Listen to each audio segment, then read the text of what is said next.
cherche à avoir des gens très autonomes, c'est-à-dire qu'ils vont gérer aussi bien la relation client. On va faire le premier rendez-vous avec eux en expliquant un petit peu le marché tel qu'il a été signé, les attentes des clients, ce qu'on a préparé. Et ensuite, le collaborateur va prendre en main le client tout le long du chantier. Donc ça veut dire qu'il doit être autonome sur ses commandes le matin, l'approvisionnement de son chantier, le suivi, et puis à quel moment on doit avoir fini son chantier, de façon à redonner l'information au bureau pour pouvoir planifier derrière. Tous les matins, où j'ai gardé cette ambiance-là qui a été faite par mon père, où on boit le café ensemble à partir de 7 h du matin.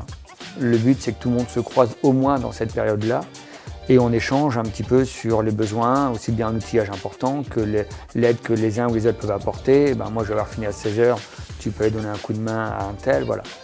Dans ces périodes-là, c'est également le moment où nous, on va ressentir l'atmosphère, les ambiances de chacun, s'il y a des petits soucis, voilà, ça fait aussi partie des relations qui nous permettent de suivre nos collaborateurs, d'avoir cette ambiance-là, des comportements des uns et des autres, quoi.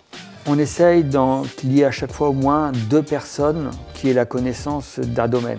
Comme on a plusieurs domaines, dans l'électricité, on va travailler comme la motorisation, l'interphonie, l'alarme. On essaie à chaque fois qu'il y ait au moins 2 techniciens chez nous qui soient spécialisés dedans. Ensuite, on essaye de faire tourner l'activité des techniciens. Il peut faire de la pompe à chaleur aujourd'hui, demain de la chaudière à granulés, et puis le lendemain des bricoles. Enfin, je dis le lendemain, il faut quand même le temps de travailler entre les deux, mais quelqu'un ne va pas faire que des bricoles en permanence ou que du chantier en permanence. Ça permet d'être plus polyvalent et puis d'avoir également une petite motivation à ce niveau-là, de changer de rythme, quoi.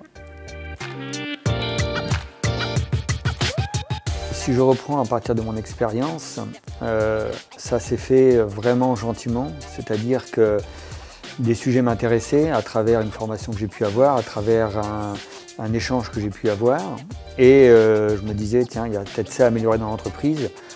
C'était à ce moment-là surtout sur les ressources humaines, tout ce qui était relations entre collaborateurs, qui se gérait moins dans la génération d'avant par rapport à ce qu'on peut avoir là et qui se gère encore plus maintenant. J'ai mis en place des choses tout en allant et à chaque fois que je proposais en disant tiens on devrait faire des entretiens individuels, on devrait faire des sorties, des choses comme ça, mon père me laissait organiser et gérer. Par contre après je le gérais de A à Z. Quand mon père, l'heure de la retraite est arrivée, a décidé d'arrêter, et bien finalement, j'avais déjà fait beaucoup de postes dans l'entreprise et j'ai pas eu l'impression qu'on me remette les clés. J'ai l'impression que j'avais déjà le poste et que ça se faisait déjà de cette forme-là.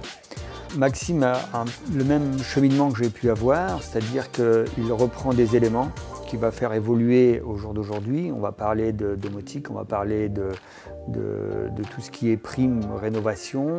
Il va gérer ces dossiers-là de A à Z.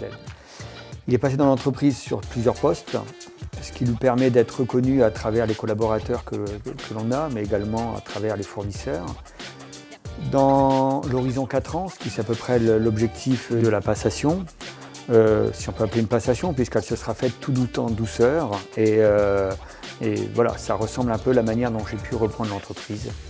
Je pense qu'aujourd'hui, je n'ai pas beaucoup de doutes absolument pas évidemment sur ses compétences, ni sur l'implication qu'il peut avoir. Je ne m'inquiète pas sur la reprise.